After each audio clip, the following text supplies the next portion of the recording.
एक बूढ़ा एक ठूंठ के पास गया और ठूंठ से जाकर के बूढ़ा बोला कि ये ठूंठ जानते हो, जिस पेड़ के पत्ते फल सब झड़ जाते हैं, इसके पास छाया भी नहीं होती है। जाकर के बूढ़े ने उस ठूंठ से कहा कि ये ठूंठ, क्या जिंदगी है तेरी, तू क्यों जी रहा है? ना पत्र है, ना फल है, ना पुष्प है, ना छाया है, व्यर्थ में खड़ा जिंदगी में समय को बर्बाद कर रहा है। क्या जीवन है, तेरे जीवन का औचित्य क्या है? अरे तुझे तो जिंदा रहने का अधिकार भी नहीं होना चाहिए, किस वजह से तू खड़ा है? ना पत्र है, ना पुष्प है, ना फल है, ना छाया है। ठूंठ ने बूढ़े को ऊपर से नीचे तक देखा। ठूंठ बोला, सच कहते हो बूढ़े कि मेरे पास कुछ नहीं है, लेकिन मैं तुमसे पूछता हूं कि बताओ तुम क्यों जी रहे हो? ना मुंह में दांत है, ना पेट में हाथ है, शरीर में झुर्रियां पड़ गई, बाल पक चुके हैं, बताए बूढ़े तू क्यों जिंदा है, बोल। तो ठूंठ से पूछा कि तू क्यों जिंदा है? ठूंठ ने पलट के पूछा कि बता बूढ़े, तेरी जिंदगी के जीने का मकसद क्या है? ना तुझसे चलते बनता है, ना बैठते, ना उठते बनता है, फिर क्यों जी रहा है? जानते हो, ठूंठ ने कहा, इतना ध्यान रखना बूढ़े, तू मुझसे पूछता है कि फल पत्र पुष्प छाया नहीं, मैं तुझसे पूछता हूं तेरे शरीर में अब कुछ नहीं बचा, तू क्यों जीता है? बूढ़े के पास उत्तर ना था, उत्तर ठूंठ के पास था।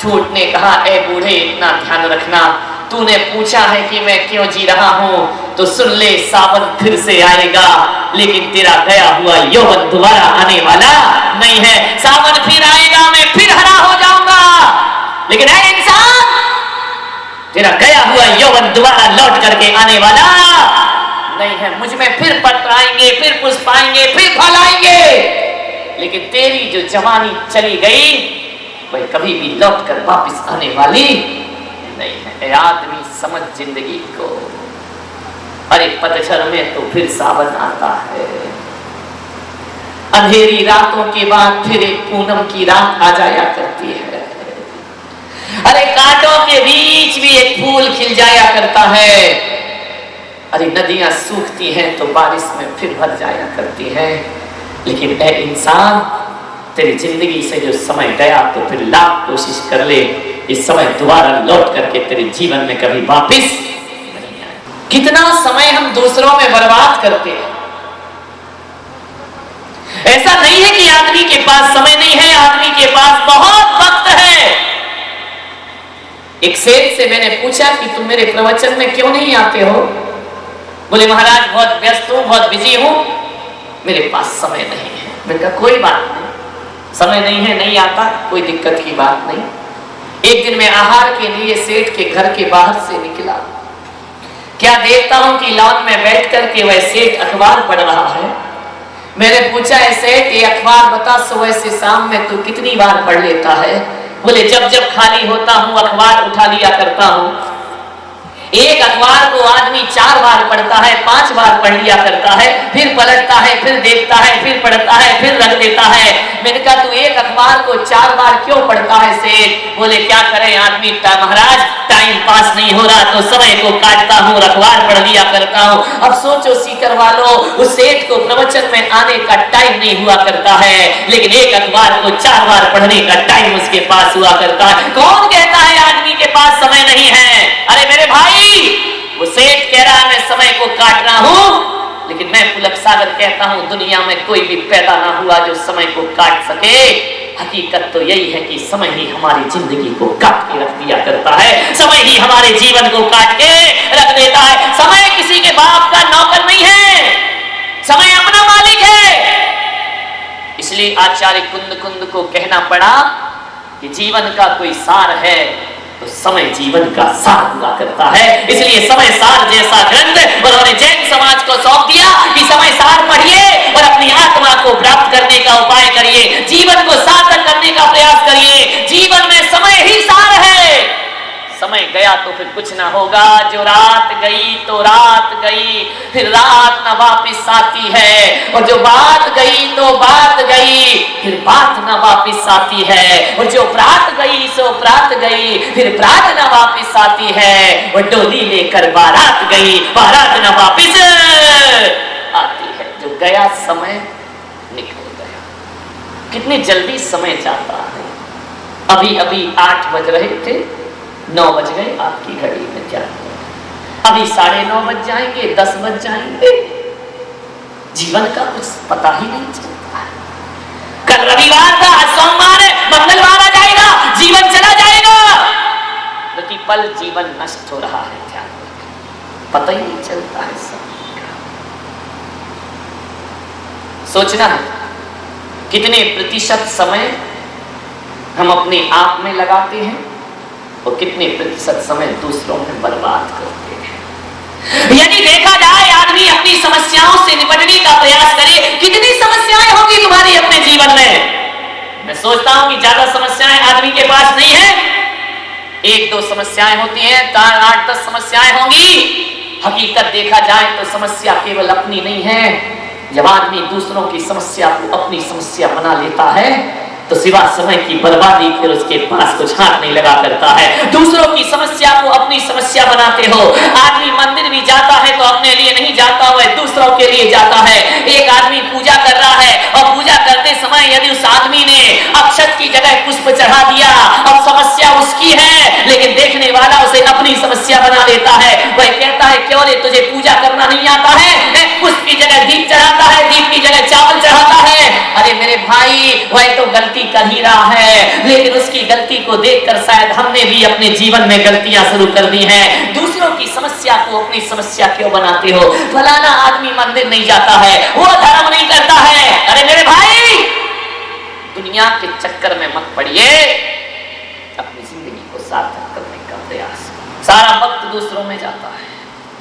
अमुक आदमी ऐसा है, वो महिला ऐसी है, उसका परिवार ऐसा चलता है, उसका घर ऐसा चलता है। तो महिलाओं का तो पूछो मत, जय हो पंचम काल की। ये तो मंदिर में शास्त्र पुराण खोल के भी शास्त्र पुराण कम पढ़ेंगी, बुढ़िया पुराण ज्यादा पढ़ेंगी। फलाने कहा ये हो रहा, उसकी बहू ऐसी है, उसका बेटा वैसा है, उसके घर में ये हो रहा, उसकी लड़की भाग गई, अरे तेरी लड़की की शादी नहीं हो रही, इतनी बड़ी हो गई। अरे हो गई तो तेरे पेट में काहे को दर्द हो रहा मेरे भाई? उसकी लड़की वो जाने, उसका बाप जाने, उसका परिवार जाने। लेकिन होता क्या है, यदि ससुराल से पीहर आ गई लड़की, 1 महीने ना जाए तो घर वालों का पेट नहीं दुखता, पड़ोसियों का पेट ज्यादा दुख। क्यों दुनिया भर के प्रपंचों में जीवन लगाते हो? अपना जीवन देखो, समय दूसरों में बर्बाद मत करिए। अपनी जिंदगी देखिए, हम क्या पूरा जीवन बर्बाद करते हैं। दूसरे का स्वर्ग नरक तुम्हें ज्यादा दिखता है, अपने स्वर्ग नरक की परवाह नहीं। कोई आदमी गलत काम करे तो फौरन मुंह से निकलता है नरक जाएगा, नरक। अरे भाई, नरक काहे को जाएगा? एक आदमी ने मेरे चरणों में फूल चढ़ा दिया, एक बैठा था, अरे बोले नरक जाएगी, ये महिला नरक जाएगी, ये आदमी बिल्कुल नरक से ना बचेगा।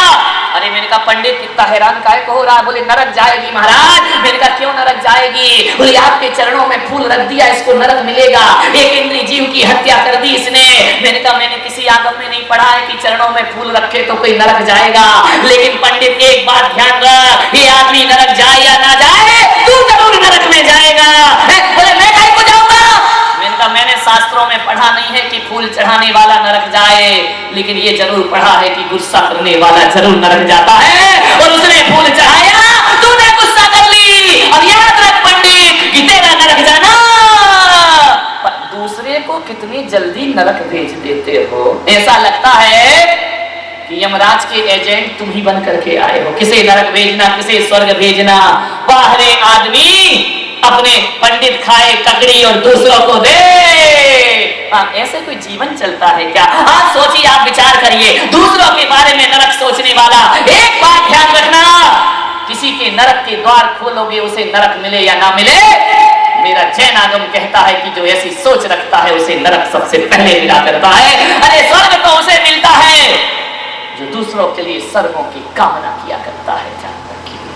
किसी की गलती पे किसी को नरक भेज देना, अपने नरक का द्वार खोलना है। एक बात ध्यान रखना, किसी का मुंह काला करने से पहले आदमी को अपने हाथ काले करना पड़ते हैं, और किसी के घर में आग लगाने से पहले आग अपने हाथ में उठाना पड़ती है, और किसी के लिए गड्ढा खोदोगे तो गड्ढे में पहले तुमको उतरना पड़ता है, उसके बाद कोई दूसरा गड्ढे में उतरता है। सोचना है ना, दूसरों का अहित मत सोचिए, अच्छी भावनाएं रखिए।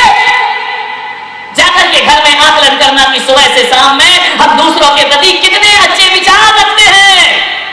कोई नहीं रखता किसी के प्रति अच्छा विचार, कहता जरूर है कि मैं तो सबसे अच्छा विचार रखता हूं, अंदर ही अंदर तो आग सुलगती रहती है। पड़ोसी की तरक्की हमारी पीड़ा में कारण बन जाया करती है। कोई आगे बढ़ रहा है तो हमारे सीने में आग लग जाती है, सांप लौटा करता है। ध्यान रखिए, विचार करना है कि मानव की प्रवृत्ति कैसे हो सकती है।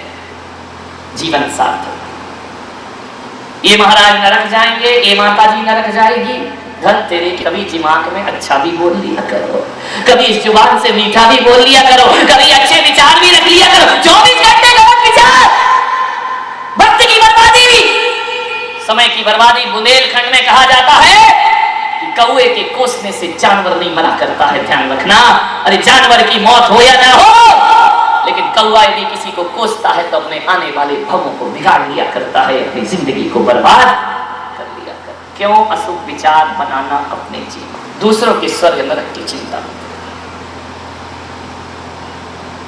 एक आदमी ने सोचा कि पूरी धरती पर चमड़ा बिछा दिया जाए। अब इतना भी ज्यादा पर कल्याण मत किया करो। बोले पूरी धरती पे चमड़ा बिछा दो। बोले क्यों? बोले आदमी चलते हैं उन्हें कांटा ना लग जाए। इतना चमड़ा कहां से लाएगा और इतनी चमड़ा कहां बिछाएगा पूरी धरती में। वो आदमी लग गया मेहनत करने के लिए, अरे पूरी जिंदगी कम पड़ जाएगी लेकिन धरती बहुत बड़ी हुआ करती है। मैंने कहा पागल, दूसरों के कांटों की चिंता मत कर, अरे अपने पैर में चप्पल पहन और कांटों से तू अपने आप बच जाएगा। सारी दुनिया के बारे में इतना बोझ उठाने की जरूरत नहीं। हर आदमी अपने पैरों को सुधारने का प्रयास करे, अपने पैरों को संभालने का प्रयास करे। एक आदमी मेरे पास आए, बोले महाराज आप नग्न रहते हैं, समाज के बीच शोभा नहीं देता है, थोड़े कपड़े अपड़े पहना करो। अरे ज्यादा नहीं पहनो तो एक लंगोट तो पहन लिया करो। महाराज 20वीं सदी का ये देश है, थोड़ा तो। मैंने कहा भाई मुझे तो कोई प्रॉब्लम नहीं। एक पत्रकार ने मुझसे पूछा कि आप नग्न रहते हैं और आपके सामने एक से एक सुंदरी बेटियां कन्याएं आती हैं, एक से एक रूप लावण्य आता है, बताइए उन्हें देख के आपको कैसा लगता है? प्रश्न पूछ सकते हैं, स्वतंत्र देश के स्वतंत्र नागरिक तो कोई प्रश्न पूछता है तो मुझे बुरा नहीं लगता है। बोले आप बताइए जब सुंदर सुंदर महिलाएं आपके कक्ष में आती हैं तो बताओ उन्हें देख के आपको कैसा लगता है? मैंने कहा मुझे कैसा लगता है? मैंने कहा कभी घर जाना और देखना तेरे 2 साल का बेटा उसे अपनी नंगा घूमता है वो घर में, उसे अपनी माँ को देख के जैसा लगता है वैसा ही मुझे महिलाओं को देख करके लगता है। 2 साल के बच्चे में भी काम भाव देखता है, निर्विकार वासना है उसका जीवन हुआ करता है। मैंने कहा बोल, जब तू छोटा था 2 साल का था, 1 साल का था, माँ की गोद में जब नंगा बैठता था, बोल तुझे कैसा लगता था? उसने कहा माँ तो माँ होती है। मैंने कहा वो लोग संसारी होते हैं जो एक माँ में माँ देखते हैं, और वो सन्यासी होते हैं जो हर महिला में माँ और बहन के दर्शन किए हैं। मान्य क्या सोचना है। उसने कहा कि फिर भी थोड़ा कपड़ा पहन लो। ध्यान रखिए, मैंने कहा एक परंपरा है, एक अपना पंथ है, एक अपना संप्रदाय है, और जिस संप्रदाय में जो दीक्षित होता है उसे उसके अनुसार जीना पड़ता है। मैंने कहा इतना ध्यान रखिए। अरे मैंने कहा तू क्यों मेरी चिंता कर रहा है मेरे भाई, क्यों मेरे बारे में इतना सोच रहा है? अरे मुझे एक लंगोट पहनाएगा तो कम से कम 1 मीटर कपड़ा लगेगा। अरे मैंने कहा पागल 1 मीटर कपड़ा मेरी कमर में क्यों बांध रहा? वैसे महंगाई का जमाना है, तुझे बुरा लगता है तो 2 अंगुल की पट्टी अपनी आंख में बांध ले, और मेरे बारे में ज्यादा चिंता मत कर। सोचना है आपको कितना वक्त हम दूसरों में बर्बाद करते हैं, अपने में वक्त को सार्थक नहीं करते। मान लो ये दिगंबर संत की साधना है। और सन्यास में तो एक वस्त्र उतारे जाते हैं और दूसरे वस्त्र पहने जाते हैं, लेकिन दिगंबर सन्यास वो सन्यास होता है इसमें उतारते जाओ उतारते जाओ उतारते जाओ, वो जब उतारने को कुछ ना बचे, अरे तन के कपड़े ही नहीं मन से वासना भी जब उतर जाती है, तब दिगंबर संत दुनिया के बीच में खड़ा हुआ करता है, तब ये भेष उसके जीवन में आता है। एक बात ध्यान रखो कि जैन संत तन के कपड़े ही नहीं फेंकता है, अरे तन के कपड़े उतारने से पहले मन को नंगा करना पड़ता है, और वासना के कपड़ों को उतार करके फेंकना। बिना वासना के कपड़े उतारे कोई तन के वस्त्रों को उतार के नहीं फेंक सकता है। ध्यान रखिए, आपको तो बाथरूम में भी नहाते हो ना, चटकनी खुली रहे तो 10 बार देखते हो कि खुली तो नहीं है, कितना भय रहता है तुम्हारे भीतर। लेकिन दिगंबर संत वो संत होता है जो भरी समाज के बीच नग्न रहकर भी निर्विकार जिंदगी जिया करता है, वासना से रहित होकर के जीवन जिया करता है। मानिए बहुत कठिन साधना है, खुली किताब है, विकार पैदा होंगे तो पब्लिक को दिख जाएंगे। ध्यान रखिए, यहाँ तो मन को साधना पड़ता है, मन को जीतना पड़ता है, बिना इंद्रियों को जीते कोई दिगंबर हो नहीं सकता है। ध्यान रखिए, मन पर विचार करना साधना है, विचार करें, दूसरों में वक्त को मत उलझाओ। लोग हमारे बारे में क्या कहते हैं इसमें समय बर्बाद मत करिए, अपने बारे में सोचिए कि मेरा जीवन क्या है, सारा वक्त दूसरों में भरो। ध्यान रखना, जब दूसरों की समस्या को अपनी समस्या बना लेते हैं हम, तो हमारे बुनियादी मुद्दे गौण हो जाते हैं और दूसरों की समस्याओं में जीवन हमारा बर्बाद होते रहता है। अरे अपने बारे में सोचो, केवल अपने मुद्दों को देखिए। और मैं जहां तक कहता हूं, आदमी के पास ज्यादा समस्याएं बिल्कुल नहीं है, उसकी निजी तो कोई समस्या है ही नहीं, जितनी है वो सब दूसरों की। एक बात ध्यान रखना, समय उतना ही है। राम के समय दिन और रात कितने घंटे के होते थे बोलो?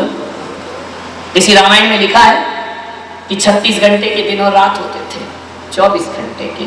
ऋषभदेव के समय दिन और रात 24 घंटे के थे, नारायण कृष्ण के समय दिन और रात 24 घंटे के थे, और भगवान महावीर के समय भी दिन और रात 24 घंटे के थे, महात्मा गांधी के बाद दिन और रात 24 घंटे के थे।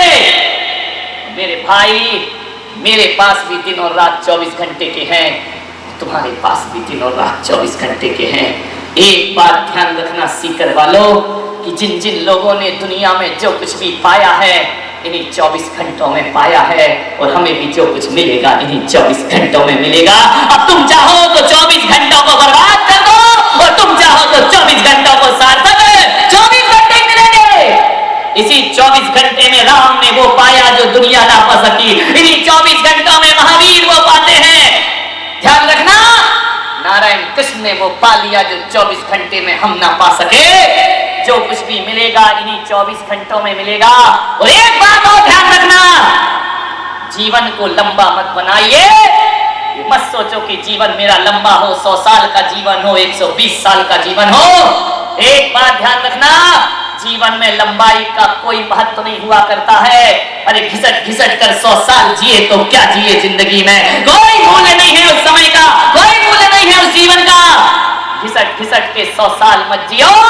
कोई संत ज्ञानेश्वर होता है जो 9 साल की उम्र में तत्व ज्ञान को प्राप्त कर परम समाधि को प्राप्त, 9 साल की उम्र में जो शरीर को छोड़ देते हैं।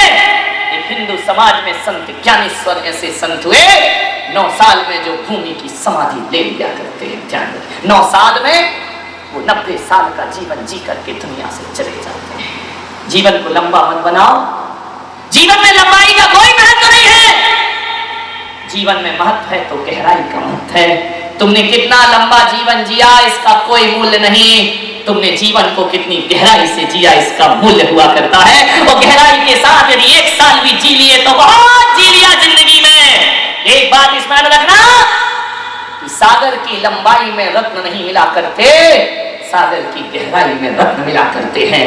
जिनको जातिन पाई या गहरे सागर पे, और मैं गोरी देखन गई रही किनारे, सागर के किनारे बैठकर किसी को रत्न ना मिले, जो सागर में डूबना जानता है उसे ही जीवन में रत्नों की प्राप्ति हुआ करती है। सागर तो रत्नाकर है, रत्नों की खान है, उसे ही रत्न मिलते हैं जो गहरे डूबने की कला जानते हैं। अरे जो जिंदगी में गहरा डूबता है उसका ही जीवन जीवन हुआ करता है। लंबा जीवन बनाने से कुछ नहीं होता। ये मत बोलो कि लंबे जीवन का आशीर्वाद दे दो महाराज, ये बोलो कि गहरे जीवन का आशीर्वाद हमें प्राप्त होना चाहिए।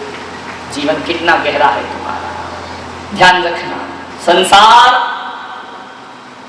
समुद्र के समान भी है और संसार चुल्लू भर पानी के समान भी हुआ करता है। जो जिंदगी को गलत तरीके से जीते हैं, समय को बर्बाद करते हैं, उनके लिए संसार सागर है, और जो समय को सार्थक करते हैं उनके लिए संसार चुल्लू भर पानी से ज्यादा कुछ नहीं हुआ करता है। एक बात ध्यान रखना, इस संसार में सुख भी है, इस संसार में दुख भी है। जीवन को जीने का तरीका क्या है? आप चाहे तो अपने जीवन को नरक में बदल सकते हैं और आप चाहे तो जीवन को स्वर्ग में बदल सकते हैं। मान लो, सत्संग किया करो, थोड़ा सा जीवन को सार्थक किया करो। एक घड़ी आधी में अपनी याद, तुलसी संगति साधु की हर एक कोटि अपराध। एक घड़ी 24 मिनट तो सत्संग किया करो मेरे भाई। 24 मिनट ना कर सको तो एक घड़ी आधी घड़ी सत्संग कर लिया करो। 12 मिनट सत्संग किया करो। 12 मिनट भी ना कर सको तो एक घड़ी आधी और आधी में बुनियाद 6 मिनट भी सत्संग जीवन में कर लिया। बाबा तुलसीदास कहते हैं कि करोड़ों जन्मों के पापों से मुक्ति मिल जाया करती है, करोड़ों जन्मों के अशुभ विचारों से हमें मुक्ति प्राप्त हो जाती है।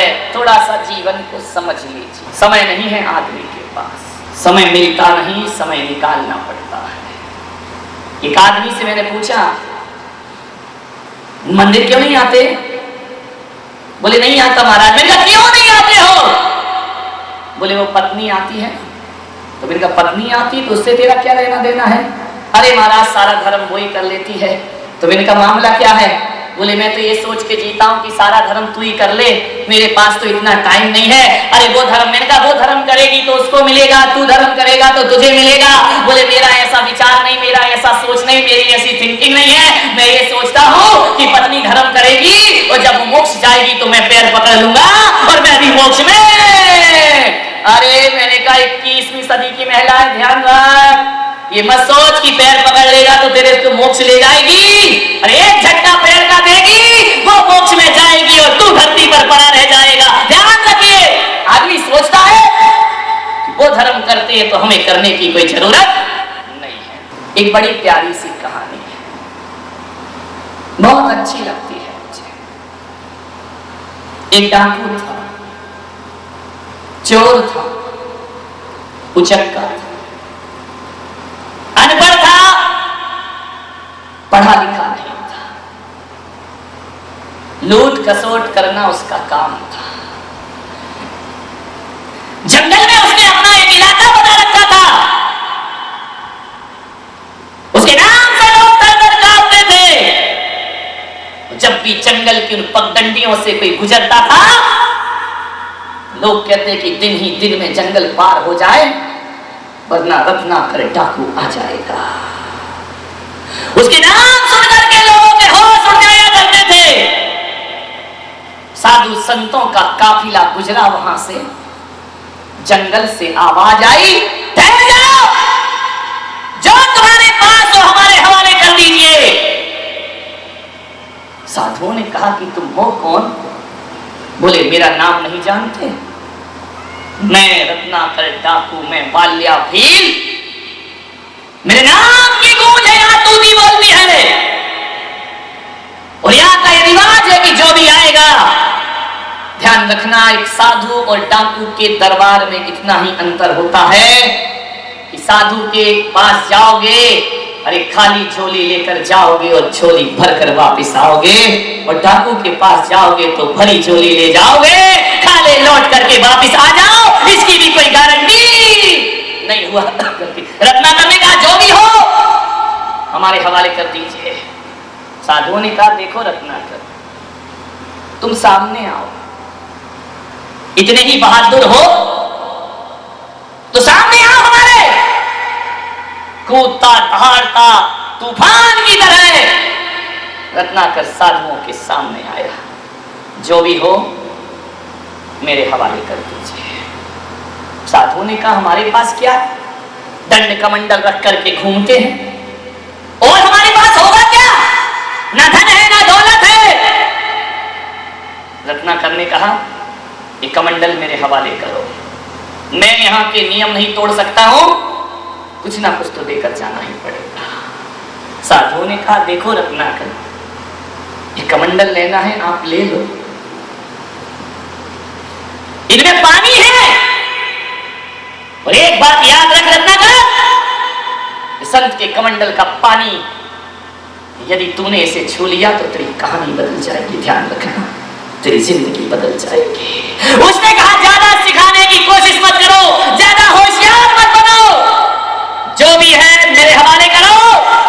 हो सकता है कि कमंडल के भीतर तुमने बड़े कीमती हीरे जवाहरात छुपाए रखे। संतों ने कहा नहीं, ध्यान रखना, जो आदमी जिंदगी भर बेईमानी में जिया वो दूसरों को ईमानदार कभी नहीं समझ सकता है। जिंदगी भर जो गलत काम में जीता है वह सही आदमी को भी गलत समझा करता है। ध्यान रखना, आदमी दुनिया में कभी बुरा नहीं होता है, हमारी सोच दुनिया में सबसे ज्यादा बुरी हुआ करती है। किसी के प्रति हमारी सोच गलत है तो हमारी नजरों में वो आदमी कभी सही नहीं हो सकता है।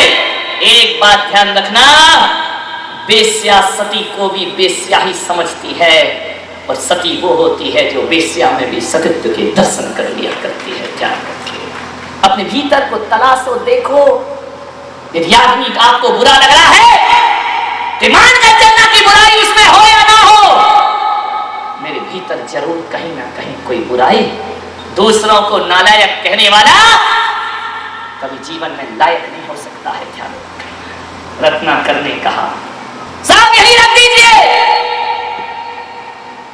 संत ने आदेश किया अपने शिष्यों को, सब अपने अपने कमंडल दे दो रत्नाकर को। सबने कमंडल दिए। संतों ने कहा तो हम चले। रत्नाकर ने कहा जो हो तो दे दो, नहीं तो निकल लो यहां से, ऐसा ना हो कि थोड़ी देर बाद तुम यहां से जाने लायक भी ना बचो। संतों ने कहा तो रत्नाकर हम चलते हैं, एक प्रश्न पूछ सकते हैं तुमसे। रत्नाकर ने कहा देखो बाबा जी, ये प्रश्न उत्तर की महफिल रामलीला मैदान में लगाओ, मेरे इलाके में सब नहीं चलता है, और मुझसे क्या प्रश्न पूछते हो, मैं तो चोर आदमी हूं, डाकू आदमी हूं, तुमसे पूछते हैं लोग, तुम उत्तर देना। नहीं रत्नाकर, आज मन कर रहा है एक प्रश्न तुमसे पूछो। रत्नाकर ने कहा पूछो। बोले एक बात बताओ, लूट खसोट करते हो, ये डाका डालते हो, ये डोलियां लूटते हो, ये ना जाने कितनों के घर उजाड़ देते हो तुम, बताओ ये क्यों करते हो? रत्नाकर बड़ी जोर से हंसा, क्यों करता हूं? अरे ये मेरा धंधा है, ये मेरा व्यापार है। अरे क्यों करता है ऐसा व्यापार, किसके लिए करता है? रत्नाकर ने कहा मेरी माँ है, मेरी पत्नी है, मेरे बच्चे हैं, ये सारा कार्य मैं उनके लिए करता हूं। एक बात बताओ रत्नाकर, ये जो गरीबों की आहें तुम लेते हो, ये जो लोगों को बर्बाद करते हो जिंदगियां, जब इसका फल नरक मिलेगा तो बताओ कौन कौन तुम्हारा साथ देगा? उसने कहा नरक स्वर्ग में नहीं जानता। बोले इतना तो जानते होगे रत्नाकर कि अच्छे कर्मों का फल क्या होता है? रत्नाकर ने कहा ये तो बच्चा भी बता देगा कि अच्छे कर्मों का फल अच्छा होता है और बुरे कर्मों का फल बुरा होता है। तो रत्नाकर ध्यान रखो, नरक बुरा होता है और स्वर्ग अच्छा होता है। बुरे कर्म करेगा तो बुरा फल मिलेगा, और अच्छे कर्म करेगा तो अच्छा फल मिलेगा। इसे जानते हो? बोले ये तो मैं जानता हूं, लेकिन संत जी मैं ये सब अपने लिए नहीं करता हूं, परिवार के लिए करता हूं। बोले जाओ उस परिवार से पूछ कर आओ कि जिनके लिए मैं हत्याएं करता हूं, खून करता हूं, चोरी करता हूं, बोलो इनमें से कौन कौन मेरे साथ नरक चलने को तैयार रहेगा? रत्नाकर ने कहा बड़े होशियार दिखते हो चालाक, कि मैं पूछने जाऊं और तुम कमंडल लेकर बड़ा भोला था, डाकू था, लेकिन बड़ा भोला था। उसने कहा ऐसा नहीं होगा। संतों ने कहा एक काम करो, तुमको हम पे विश्वास ना हो तो हमें इन पेड़ से बांध दो, तुम आओगे तब तक हम बंधे रहेंगे, हम नहीं भागेंगे, हम पर विश्वास रखो थोड़ा। डाकू ने लिया, सब साधुओं के हाथ पेड़ से पीछे बांध दिए, चला गया घर में, तूफान की तरह गया। दरवाजे पर मां बैठी थी। मां ने कहा बेटा मान लिया, तू इतने जल्दी कैसे आ गया आज?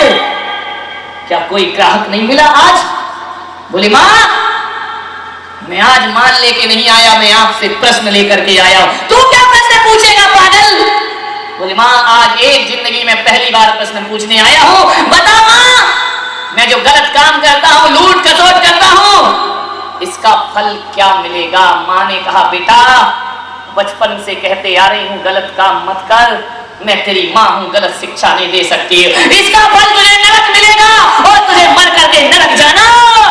उसने कहा मैं नरक जाऊंगा? मां तू तो मुझे बहुत प्यार करती है। बोले बहुत प्यार करती हूं। बोल मां तू मेरे साथ नरक चलेगी? उन्होंने कहा पागल, तू कहां जवान लड़का और मैं 80 साल की बूढ़ी मां, अरे तेरे से पहले तो मैं दुनिया से चली जाऊंगी। और एक बात याद रख बेटा, तेरे कर्मों का फल तू भोगेगा और मेरे कर्मों का फल मैं भोगूंगी। अरे उसने कहा तू मेरे साथ नरक नहीं जाएगी? बोले कैसे जा सकती हूँ बेटा, संसार की व्यवस्थाएं अलग अलग। भीतर गया पत्नी के पास, देख तुझे कितने हीरे मोती के हार लेकर आया था मैं जो गलत काम करता हूं इसका फल क्या मिलेगा मुझे? पत्नी ने कहा नरक मिलेगा। बोले नरक? बोले तू मेरे साथ चलेगी? बोले पागल हो क्या, दिमाग खराब है तुम्हारा? अरे उसने कहा अरे तूने तो फेरे डालते समय 7 जन्मों की कसम खाई थी। अरे बना पार्टी में खिलाई थी, मैंने कौन सी खाई थी? और कौन सा जरूरी है कि ये पहला जन्म हो? अरे तुझ जैसे टापू से तो आखिरी हो यही बहुत अच्छा है। उसने कहा देख मैं तेरे लिए सब कुछ करता हूँ। बोले शादी करके लाए हो, करना तुम्हारा फर्ज है, तुम्हारा धर्म है, तुम्हें खिलाना पड़ेगा। अब कैसे खिलाते हो ये तुम जानो और तुम्हारा काम जाने। बोले नरक नहीं चलेगी मेरे साथ? बोले देखो पत्नी का धर्म पत्नी के साथ और पति का धर्म पति के साथ जाया करता है। होश उड़ गए रत्नाकर के। बच्चों से पूछा बेटो मैं तुम्हें पढ़ाता हूं लिखाता हूं और अच्छा आदमी बनाऊंगा, ये बात बताओ जब मैं मरने के बाद नरक जाऊंगा तो तुम मेरे साथ नरक चलोगे? बच्चों ने कहा पिताजी पैदा किए हो तो पालना तुम्हारा कर्तव्य हुआ करता है, धर्म हुआ करता है। अब तुम किस तरह से पालते हो ये तुम्हारा विषय है, मेरा विषय नहीं। लेकिन कोई जरूरी नहीं है पिताजी कि डाकू का बेटा डाकू बने। अरे आप गलत बने, हम गलत नहीं होंगे, हम अच्छे कार्य करेंगे, हम सत्कर्म करेंगे, और हम सत्कर्म करेंगे तो हम स्वर्ग जाएंगे, और तुम गलत करते हो तो तुम अकेले नरक में। रत्नाकर को लगा किस लिए ये सब कर रहा हूं मैं, कोई भी मेरे साथ चलने को तैयार नहीं।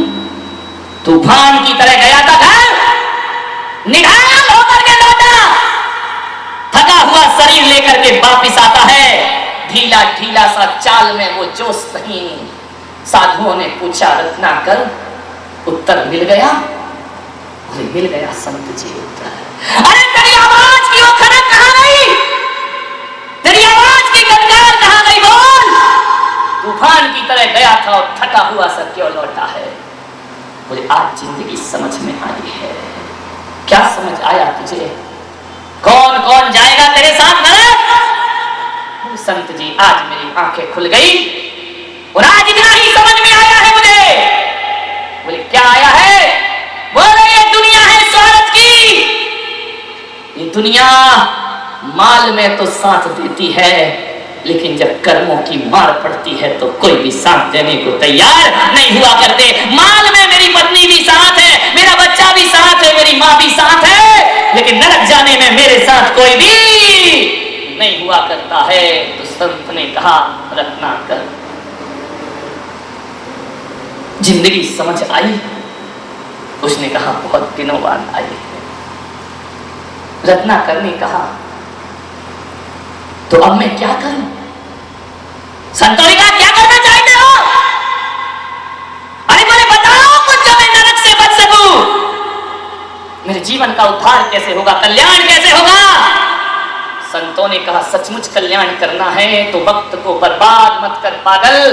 जिनके लिए जिंदगी लगाता है कोई भी तेरा साथ देने वाले नहीं है। न यार साथ देते, न रोज दोस्त साथ देते, न रिश्ते साथ देते, दलबल देवी देवता माता पिता परिवार, मरती क्रिया जीव को कोई न राखन। जब जाएगा दुनिया से कोई भी तेरे साथ, कमला चलत न पेड़ जाए मरघट तक परिवार और अपने अपने सुख को रोते पिता पुत्र। कमला माने लक्ष्मी, कमला चलत न पेड़। जो दौलत जिंदगी भर आदमी कमाता है, जीवन बर्बाद करता है, वह दौलत एक कदम भी साथ नहीं जाती है, तिजोरी में खड़ी खड़ी देखती रहती है और कमाने वाला घर से निकल के दुनिया से विदा हो जाया करता है। मरघट तक परिवार मरघट तक जाते हैं और अपने अपने सुख को रोते पिता पुत्र। ऐसा कर ना कर जीवन का उद्धार, कर अपनी आत्मा का कल्याण। कैसे करूं मैं? बोले यहां बैठ जा, राम राम जब बैठ करके राम के अलावा किसी का ध्यान मत कर। बोले राम राम जपो? बोले हाँ। इससे उद्धार हो जाएगा? संतों ने कहा हो जाएगा। बैठ करके राम राम जपो। सब छोड़िए दुनिया के दंड भंड जो लगा रखे, दुनिया के सारे पाप छोड़, राम में ध्यान लगा ले पागल। जो समय परिवार में लगाया है वो भगवान में लगा लेता तो तेरा ये समय सार्थक हो जाता, तेरा ये जीवन सार्थक हो जाता। वही मैं आपसे कह रहा हूं, जो समय दुनिया के प्रपंचों में लगाते हो वो समय यदि सत्कर्म में लगा लेते तो तुम्हारा मानव बनना सार्थक और सफल हो जाता। कुछ यहां से लेकर के जिंदगी में जाते, वरना खाली हाथ आया है और हाथ फैलाए चला जाए। राम का नाम का जाप कर, आपको मालूम होगा राम राम कहते कहते मुंह से मरा मरा मरा मरा मरा मरा निकलता है। राम नाम भूल गया। अरे जीवन भर हराम की खाई तू राम का क्या जाने। राम का जानने के लिए बड़ी जीवन में ईमानदारियां बरतना पड़ती है। फिर भी आपको मालूम है राम नाम के जाप का निकला ये परिणाम, मन में श्रद्धा चाहिए और मरा कहो या राम कोई फर्क नहीं पड़ता है। मरा मरा कह के भी तर गए लोग। और जैन धर्म कहता है कि आड़म ताड़म कहकर भी जिंदगी से बेड़ा पार हो जाया करता है। ध्यान रखिए, एक बार स्मरण में रखना सीकर वालों कि मंत्र गलत हो जाए तो कोई दिक्कत की बात नहीं है, लेकिन आदमी का मन कभी गलत नहीं होना चाहिए। यदि मन सही है और मंत्र गलत है तो भी बेड़ा पार हो जाया करता है। और मंत्र सही हो और मन गलत है तो जिंदगी भर भी करो, मंत्रों का जाप करो। अरे तुम्हें तो नमोकार मंत्र शुद्ध आता है ना, तुम्हें तो राम राम कहना शुद्ध आता है। अरे तुम तो ईमानदार हो, जीवन भर राम राम जपते हो, राम नहीं मिलते हैं। नमोकार मंत्र, एक महिला आई बोले नमोकार मंत्र शुद्ध करा दो महाराज। मैंने कहा मंत्र शुद्ध करने में जीवन मत गवा।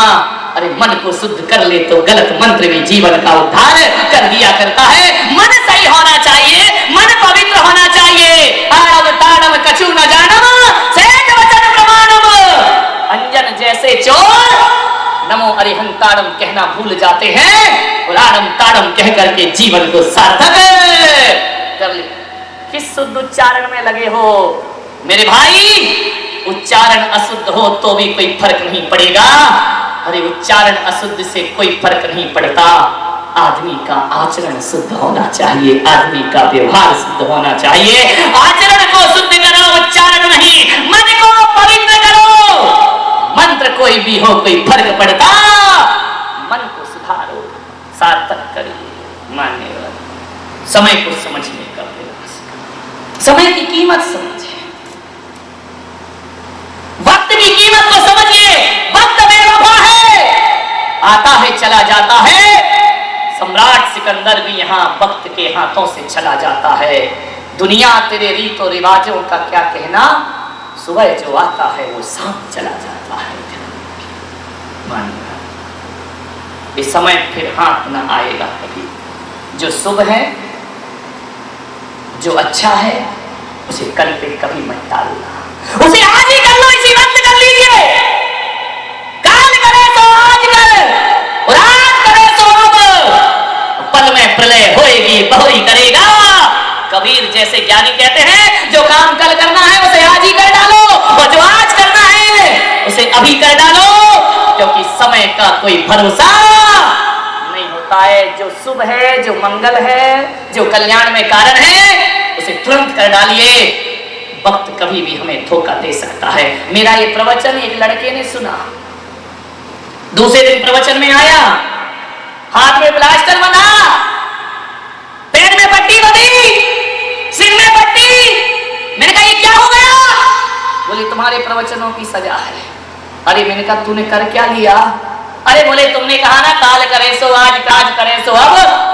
बड़े दिनों से सोच रहा था कि ऑफिस में अपने मालिक को पीटना है, और जैसे ही मैंने प्रवचन सुना कि काल करे सो आज कर, जैसे ही गया ऑफिस जाके इतनी धुनाई की मालिक की, आओ देखा ना था, इतना पीटा मुझे वर्करों ने, स्टाफ ने इतना पीटा, हड्डी टूट गई, प्लास्टर बना और सिर फट गया, पट्टी। अरे मैंने कहा मूर्ख, मैंने ये थोड़ी कहा था कि काल करे सो आज कर।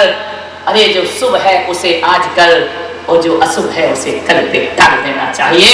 ध्यान रखना, जब शुभ काम करना हो, अच्छे काम करना हो, तो यही दोहा याद रखना कि काल करे सो आज कर, और आज करे सो अब। पल में प्रलय होएगी, बहुरी करेगा कब। और जब मन में किसी के प्रति अशुभ विचार उठे, किसी को मारने के भाव उठे, किसी की हत्या के भाव उठे, गलत काम करने के भाव उठे, वहां ये दोहा मत लगा लेना मेरे बाप, नहीं तो दुर्दशा हो जाएगी। वहां तो इतना ही कहना, याद करे सो काल कर, काल करे सो परसों, और इतनी जल्दी क्या पड़ी है, अभी तो जीना। परसों ध्यान रखिए, अशुभ को कल पे टाल दीजिए। मन करता है कि आज मंदिर चले, तुरंत चल दो, ध्यान रखना। मन करे कि आज रविवार है, चलो किसी पिक्चर को देखते हैं, मॉल चलते हैं, टाल देना, ये रविवार नहीं, अगले रविवार चलेंगे। ध्यान रखिए, शुभ को तो अभी कर डालो। मन करे प्रवचन में जाना, तुरंत चल दीजिए, टालिए मत, क्योंकि जो वक्त गुजर जाएगा वो कभी लौट करके वापस ना आएगा। मन करे कि संन्यास लेना है, मोस्ट वेलकम, खड़े हो जाओ जिसका मन हो, जो घर बारे अपना चले हमारे साथ। ध्यान डाल लो। मन करे कि दूसरी शादी करना है, समझ गए क्या? कल पे टाल देना। लेकिन आदमी जो अशुभ है उसे तुरंत करना चाहता है। सामने वाले ने गाली दी, अरे सोच लो, काल काज करे सो काल करो, काल करे सो परसों, तो इतनी जल्दी गाली क्या बकना, अभी तो जीना।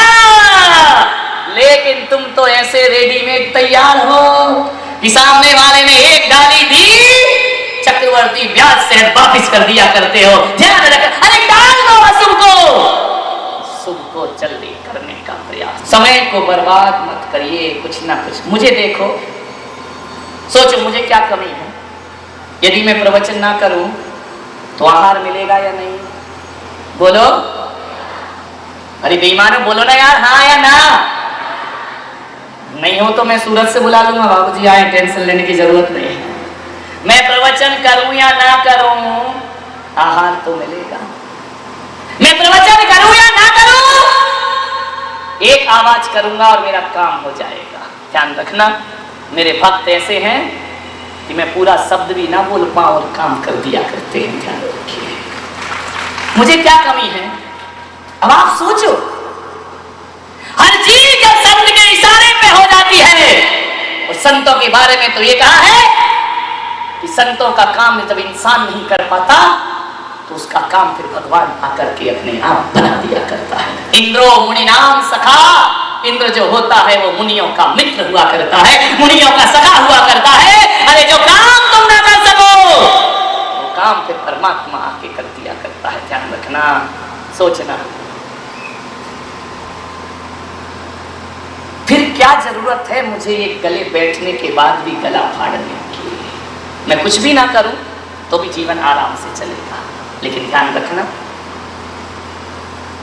फिर भी मैं सोचता हूं कि समय बर्बाद नहीं करना चाहिए, और मैं 24 घंटों में 8 घंटे मेहनत करता हूं, बेहिचक, सुबह से उठकर के शाम तक शरीर के साथ ना देने के बाद भी 8 घंटे मेहनत इसलिए करता हूं क्योंकि मुझे समय बर्बाद नहीं करना, मुझे समय को सार्थक करना है, समय को सार बनाना है। खूब मेहनत करो अपने जीवन में, 8 घंटे मेहनत करो, 16 घंटे मेहनत करो। जितनी मेहनत करोगे, जितना श्रम करोगे, मैं सोचता हूं उतने राग देश से बचोगे, उतने संसार की बुराई और निंदा से बचोगे। एक बात बताओ, एक लकड़हारा कुल्हाड़ी से एक दिन में 30 लकड़ी काटता है, ध्यान रखना। दूसरे दिन वही लकड़हारा उसी कुल्हाड़ी से 20 लकड़ी काटता है, तीसरे दिन वह 10 लकड़ी काटता है, चौथे दिन 5 ही काट पाता है। ऐसा क्यों? बढ़ना चाहिए, रफ्तार कम क्यों हो रही है? विचार कर। पहले दिन 30, दूसरे दिन 20, फिर 10, फिर 5, और यदि लकड़हारे ने अपनी बुद्धि और विवेक नहीं लगाया तो 5 से लकड़ी 1 भी हो जाएगी। ध्यान रखना, लकड़ी कम क्यों हुई? विचार करना है। ताकत उसके पास वही है, वह 30 भी काट सकता था, 40 भी काट सकता था, पावर वही है उसके पास। फिर क्यों लकड़ियां कम हो रही हैं? समय भी ज्यादा लग रहा है। पहले दिन भी 30 लकड़ी उसने आधे घंटे में काट ली थी, दूसरे दिन 20 लकड़ी वह 40 मिनट में काटता है, तीसरे दिन 10 लकड़ी वह 1 घंटे में काटता है। क्या गड़बड़ हो गया? ताकत वही है, समय बढ़ रहा है, काम घट रहा है। विचार करो, वो लकड़हारे हम ही हैं, ध्यान रखना। हमारा भी समय बढ़ रहा है, काम घट रहा है, सांस घट रही है, जीवन घट रहा है। क्यों हुई लकड़ी कटना कम? इसका उत्तर ढूंढना करो जीवन में। समय बढ़ा, ताकत ज्यादा लगी, लेकिन लकड़ी कम कट रही है क्योंकि उस नादान लकड़हारे ने, मालूम है 30 से 20 लकड़ी क्यों हुई, और 20 से 10 लकड़ी क्यों हुई? क्योंकि उस नादान ने 1 घंटे 1.5 घंटे के काम को 4 घंटे लगा दिए। इसलिए लगा कि वह लकड़ी काट के घर में तो जाता था, जाने के बाद खा के पड़ा रहता था। अरे नादान, यदि अपने घर में रोज आधे घंटे कुल्हाड़ी में धार बनाते रहता तो 40 की लकड़ी 50 भी हो जाती और 100 भी हो जाती, लेकिन उसने समय का सदुपयोग ना किया। आज 40 लकड़ी काटी है, कुल्हाड़ी की धार कम हो गई, समय बढ़ेगा, लकड़ी कम मिलेगी, दूसरे दिन 30 कटेगी, फिर धार नहीं बनाएगा, 10 कटेगी, धार नहीं बनाएगा, 1 कटेगी, समय उतना ही लगेगा। हर आदमी को धार बनाते रहना चाहिए। और आपसे भी मेरा निवेदन है कि समय बीतता जा रहा, उम्र बीतती जा रही है, अपने बुद्धि और विचारों में धार देते रहिए ताकि कम समय में ज्यादा काम हमारे पास हो सके। धार खराब होगी कुल्हाड़ी की, मेहनत ज्यादा, समय ज्यादा, फल कम मिला करता है। आप क्या करते हो समय बर्बाद? आपको स्टेशन जाना है, आप अरे अभी तो 10 मिनट है। अरे मेरे भाई, 10 मिनट की कीमत बहुत होती है, ध्यान रखना। कोई भी कार्य, आज आपको मैं कह रहा हूं, शांति से जीना है, तनाव टेंशन से मुक्ति पाना है, कोई भी कार्य 10 मिनट पहले करने का प्रयास करिए, ध्यान रखना। और जब 10 मिनट देखते, अभी तो 10 मिनट है, फिर 5 मिनट बचते हैं, हड़बड़ाते भागते हो, रिक्शा पकड़ते हो, गाड़ी उठाते हो, ट्रेन ना छूट जाए, ट्रेन ना छूट जाए, सोचते जा रहे दिमाग में, एक्सीडेंट हो जाता है, जिंदगी खतरे में पड़ जाती है, घबराहट हो जाती है, हड़बड़ाहट हो जाती है, कितना तनाव, कितना डिप्रेशन होता है, ध्यान रखिए। एक्सीडेंट हो जाएगा, लाल बत्ती मिल जाएगी, ट्रेन चली जाएगी, लौट के वापिस आ जाएगा। यदि यही काम 10 मिनट पहले कर लेता तो हड़बड़ाहट भी ना होती और टेंशन भी ना होती। शांति से स्टेशन पहुंचता, ट्रेन में बैठता और जिंदगी का सफर तय कर लेता। 10 मिनट पहले करिए। आज का एक ही सूत्र है पूरे प्रवचन का। कोई भी कार्य करना हो, चाहे बाजार जाना हो, प्रवचन में आना हो, कहीं भी जाना हो, 10 मिनट का मार्जिन लेकर के चलिए। ना सांस बढ़ेगी, ना टेंशन होगा। 10 मिनट का यदि जीवन नहीं बचाया, 10 मिनट यदि एक्स्ट्रा लेकर के नहीं चले, तो घर में फिर सामान भी उठाते हो, यहाँ पटकते हो, वहां पटकते हो। दूध का गिलास जल्दी जल्दी लगा, दूध गिर गया, सारा फैल गया। ये 10 मिनट की हड़बड़ाहट है, ध्यान रखना। ये हड़बड़ाहट तुम्हारे जीवन को बड़े तनाव और टेंशन में ले जाती है। कोई भी काम अपनी घड़ी को 10 मिनट आगे रखिए, ध्यान रखिए। सोचिए, आप कहीं भी जाओ, यदि शांति से यात्रा करना, जीवन को शांत, सारे लोगों का जीवन 10 मिनट के चक्कर में गड़बड़ हो रहा है, ध्यान रखें। 10 मिनट के चक्कर में भारी नुकसान उठाना पड़ता है, वह तनाव झेलना पड़ते हैं, वह टेंशन में आते हैं, भाषा बिगड़ती है, क्रोध पैदा होता है, ध्यान रखिए। कोई भी काम समय को सार्थक करना है। एक सूत्र, 10 मिनट आजमा के देख लेना। घर जाना, मेरी ये बात याद रखना, कुछ भी काम करो। सासू ने कहा खाना बनाओ, 10 मिनट पहले या तो ना तो मसाला जलेगा, ना मिर्च जलेगी, ना सासू का दिल जलेगा। आराम से खाओगी, तुम भी खिलाओगी। 10 मिनट पहले जहां भी जाना, 10 मिनट पहले आप तनाव से मुक्त हो जाएंगे। डिप्रेशन, तनाव काय का होता है? 10 मिनट का ही तनाव होता है। क्रोध काय का आता है? 10 मिनट का ही क्रोध आता है। पति ने कहा कि मैं आज बाहर जाऊंगा, मुझे नाश्ता समय पे चाहिए, 10 मिनट पहले बना लो, वरना उठते ही 7,000 गाली देगा, तुमको ध्यान रखिए। 10 मिनट बहुत कीमती। चौका लगता है, 10 मिनट पड़गाने ना पहुंचो, तब तक महाराज दूसरे के चौके में पहुंच जाया कर। ये 10 मिनट आप सोचिए, जब लादेन वर्ल्ड ट्रेड सेंटर तोड़ता है, पेंटागन की इमारत तोड़ता है, सोचो जो लोग काम कर रहे थे 10 मिनट पहले निकल जाते तो क्या होता? मौत से बच जाते। ध्यान रखिए, 10 मिनट की बहुत कीमत होती है जीवन में, बहुत कीमती है ये 10 मिनट। मैं ज्यादा समय आपसे नहीं चाहूंगा, बस इतना ही कहूंगा, कोई भी कार्य करो जीवन में, मेरी कोई बात याद मत रखना, 10 मिनट पहले करने का प्रयास करना, बहुत सुकून। और करेक्ट टाइम पर करोगे तो वक्त की हत्या होगी। करेक्ट टाइम पर करोगे, सांस बढ़ेगी, क्रोध बढ़ेगा, भाषा बिगड़ेगी, संबंध बिगड़ेंगे, जिंदगी में 1000 दुर्घटनाएं हमारा इंतजार कर रही होंगी।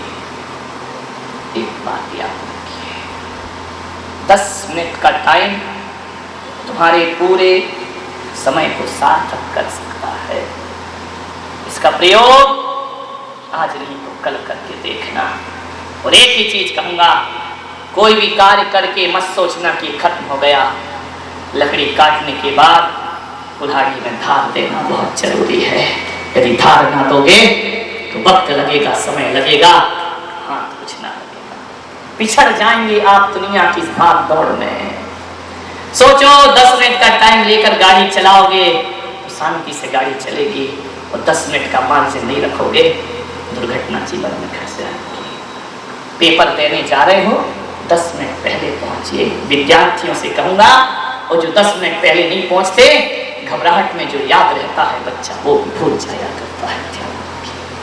10 मिनट आपके ज्यादा ले लिए मैंने, क्योंकि 10 मिनट लेट बोला था मैं। समय की कीमत समझो, समय जीवन का सार है। कल जन्माष्टमी का प्रोग्राम है, इस जैन मंच पे नारायण कृष्ण के बारे में सोचिए। एक जैन साधु नारायण कृष्ण के बारे में क्या चिंतन प्रस्तुत करता है। कल की विशेष सभा, जन्माष्टमी छुट्टी है, और कल नारायण कृष्ण पर मेरे विशेष प्रवचन होंगे। आप सबने सुना, अनुग्रहित हूँ। जय हिंद।